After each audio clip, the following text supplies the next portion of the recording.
Good morning. करते हैं start आज का लेक्चर। इस लेक्चर के अंदर हम पढ़ेंगे क्लास 9th में केमिस्ट्री की जो यूनिट नंबर 3 है पीरियोडिसिटी ऑफ एलिमेंट्स, उसका लेक्चर नंबर 10 रहेगा। तो हम पिछले लेक्चर में मॉडर्न पीरियोडिक टेबल के बारे में पढ़ रहे थे। इस लेक्चर में हम पढ़ेंगे merit and demerit of a modern periodic table. भाई जो मॉडर्न पीरियोडिक टेबल बनाई गई है, ठीक है, हेनरी मोजले के द्वारा, तो उसके अंदर क्या एडवांटेज है और क्या डिसएडवांटेज है इस लेक्चर के अंदर हम वहां पे एक्सप्लेन करेंगे। तो यहाँ पे रहेगी भाई मेरिट ऑफ, या कह सकते हो एडवांटेज, ठीक है, आपकी मर्जी होगी। Merits of modern periodic table, modern periodic table, periodic table.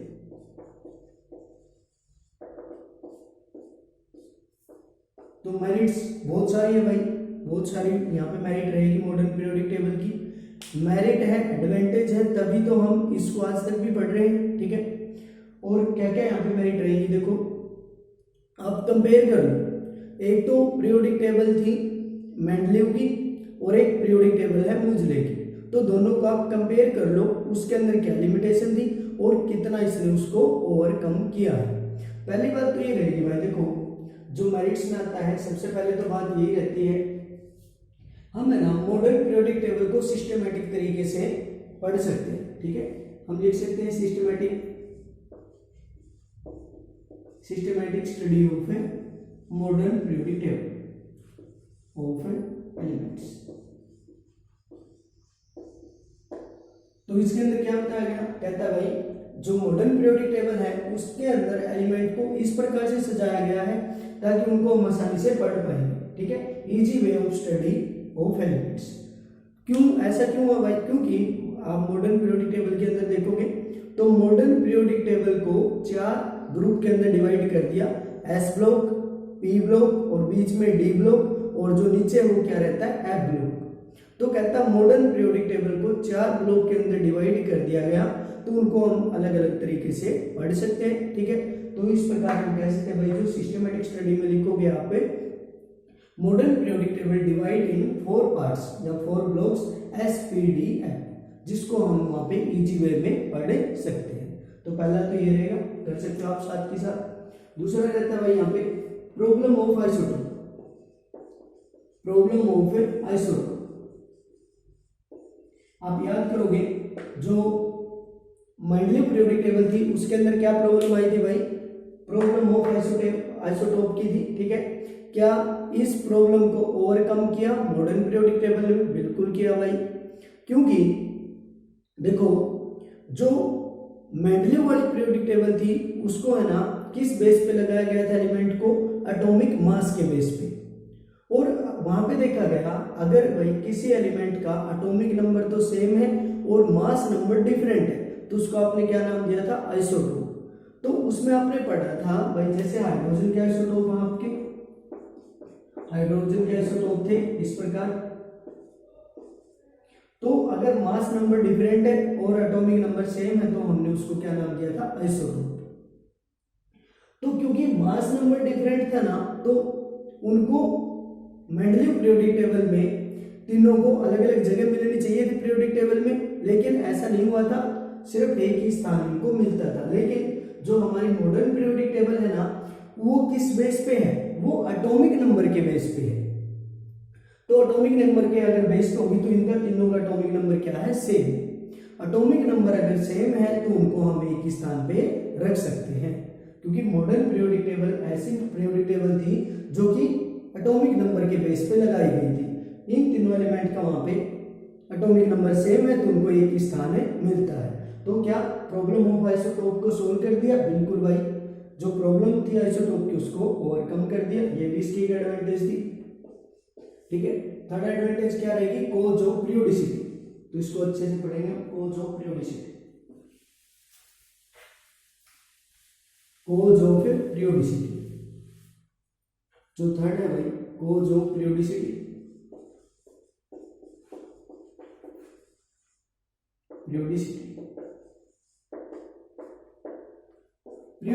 Periodicity का मीनिंग क्या रहेगा भाई, एलिमेंट अगर सेम वहां पे इस प्रकार से अरेंजमेंट की जाए एलिमेंट की ताकि वो सेम प्रॉपर्टी शो करे, तो उसको हम क्या बोल देंगे वहां पे कोजो पीरियोडिसिटी। तो यहाँ पे क्या कारण था भाई पीरियोडिसिटी का, देखोगे आसान है बिल्कुल, क्योंकि मॉडर्न पीरियोडिक टेबल के अंदर एलिमेंट को ग्रुप वाइज लगा दिया गया। और खास बात क्या रही, जो एलिमेंट ग्रुप के अंदर आते हैं, जो एलिमेंट एक ही ग्रुप के अंदर लाई करते हैं, उनकी प्रॉपर्टी सेम है। और प्रॉपर्टी सेम क्यों है, क्योंकि उनके वैलेंस सेल के इलेक्ट्रॉन सेम है, number of valence shell electron क्या रहे उनके सेम रहे। ठीक है, जो एलिमेंट का बाहर का सेल है उसके अंदर जितने इलेक्ट्रॉन होंगे ना, उसको क्या नाम दिया गया, वैलेंस सेल इलेक्ट्रॉन या आउटर मोस्ट इलेक्ट्रॉन। तो किसी ग्रुप के अंदर भी आप देखोगे तो एलिमेंट हमारे सेम नंबर ऑफ वहां पे वैलेंस सेल इलेक्ट्रॉन रखते हैं, उसके कारण उनकी प्रॉपर्टी सेम है, और उसको हम क्या नाम देंगे, कोजो पीरियोडिसिटी। फॉर एग्जांपल आप है ना, जैसे कि जो पहला ग्रुप उसको उठा करके देख सकते हो, hydrogen, lithium, sodium, potassium, rubidium, caesium, francium. तो एस ब्लॉक के एलिमेंट है ये, और मैंने एक लेक्चर में एस ब्लॉक की इलेक्ट्रॉनिक कॉन्फ़िगरेशन करवाई थी, तो मैं यहाँ पे डायरेक्ट लिख सकता हूँ। यहाँ पे रहेगा 1 3 11, यहाँ पे रहता है भाई आपका, चेक कर सकते हो, 18 19, उसके बाद रहेगा भाई आपका 37 55। जो नोबल गैस उसमें एक ऐड करते जाओ, इस प्रकार हमें मिल जाएगा। मैजिक नंबर से आप कर सकते हो। ठीक है, यहाँ पे मैजिक नंबर का भी आप यूज कर सकते हो, 2 ऐड करोगे फिर 8 फिर 8 यहाँ पे रहेगा, और फिर 18 और फिर 32, इस प्रकार भी हम कर सकते हैं। तो इनकी इलेक्ट्रॉनिक कॉन्फ़िगरेशन क्या रहती है भाई, इसका रहेगा 1s1, इसको हम लिखेंगे इस प्रकार, helium, 2s1, neon, argon, krypton, xenon, radon. यहाँ पे रहता है आपका 3s1, 4s1, 5s1, 6s1, 7s1। तो इसके अंदर आप देखोगे जो बाहर का सेल है, यहाँ पे सभी एलिमेंट का जो बाहर का सेल होगा इस प्रकार होगा, हाइड्रोजन के लिए फर्स्ट सेल, लिथियम के लिए सेकंड, सोडियम के लिए थर्ड, इस प्रकार से चलोगे। तो सभी के वैलेंस सेल में एक एक इलेक्ट्रॉन आपको मिलता है। तो पूरे के पूरे ग्रुप के अंदर जो वैलेंस सेल इलेक्ट्रॉन है वो कितना मिलेगा हमें, 1। वैलेंस सेल इलेक्ट्रॉन कितना मिलेगा, 1। अगर वैलेंस सेल इलेक्ट्रॉन आपके सेम है वहां पे किसी ग्रुप के अंदर, तो उनकी प्रॉपर्टी भी सेम मिलती है। दैट्स कॉल्ड कोजो पीरियोडिसिटी, उसको हम कोजो पीरियोडिसिटी बोलते हैं। और देखोगे जैसे कि मेंडलीव पीरियोडिक टेबल में ये भी कह दिया गया, जो कोबाल्ट के बाद निकल आता है, कोबाल्ट और उसके बाद निकल आता है, कहता भाई मास तो किसका ज्यादा है, एटॉमिक मास। तो एटॉमिक मास आपने अगर देखा ना वहां पे, तो कोबाल्ट का थोड़ा सा ज्यादा है। एटॉमिक मास कोबाल्ट का अगर ज्यादा है तो ये भी क्वेश्चन उठ गया था वहां पे, भाई फिर आपने क्या करना चाहिए, कोबाल्ट को निकल के बाद रखना चाहिए, क्योंकि निकल का एटॉमिक मास ज्यादा है और कोबाल्ट का ज्यादा है और निकल का कम है। ठीक है, लेकिन है ना पीरियोडिक टेबल में, मेंडलीव पीरियोडिक टेबल में कोबाल्ट को पहले रखा गया, निकल को बाद में। लेकिन है ना जो अपनी periodic table, modern periodic table है, उसके अंदर आप देखोगे कोबाल्ट का जो एटॉमिक नंबर है, नंबर कितना 27, और निकल का कितना होगा 28। तो हेनरी मुजले ने कहा, कहता मैं तो इन एलिमेंट को एटॉमिक नंबर के बेस पे रखूंगा, क्योंकि कोबाल्ट का एटॉमिक नंबर 27 इसको पहले रखूंगा और निकल का 28 इसको बाद में रखेंगे। तो ये बहुत सारी एडवांटेज थी भाई, और भी एडवांटेज आप ऐड कर सकते हो, वो तो आपका नजरिया भाई, आप किसी भी चीज में उसकी पॉजिटिविटी देखते हो, नेगेटिविटी। ठीक है, तो पॉजिटिविटी देखोगे तो बहुत सारी भाई मॉडर्न पीरियोडिक टेबल के अंदर, तभी तो हम इसको अच्छे से पढ़ सकते हैं। ठीक है, उसके बाद रहती है लिमिटेशन, तो लिमिटेशन भी बहुत सारे निकाल सकते हो भाई आप। ठीक है, इसमें तो माहिर हैं हम लिमिटेशन निकालने में, तो किसी चीज में कमी निकालनी हो तो फटाक से हम निकाल देते हैं। तो यहाँ पे देखोगे भाई demerit of modern periodic table. ठीक है, हम इंडियन किसी भी चीज में कमी निकालने के लिए तैयार रहते हैं। तो demerit of modern periodic table, सबसे पहले डीमेरिट तो क्या भाई, पोजीशन ऑफ हाइड्रोजन, हाइड्रोजन के ऊपर तो एक है ना भाई पूरी यूनिट बनाई गई है +1 में यूनिट नंबर 9। तो वहां पे आप देखोगे जो कि हाइड्रोजन है भाई, हाइड्रोजन में एक एटॉमिक नंबर है और 1s1 इसको हम लिखते हैं।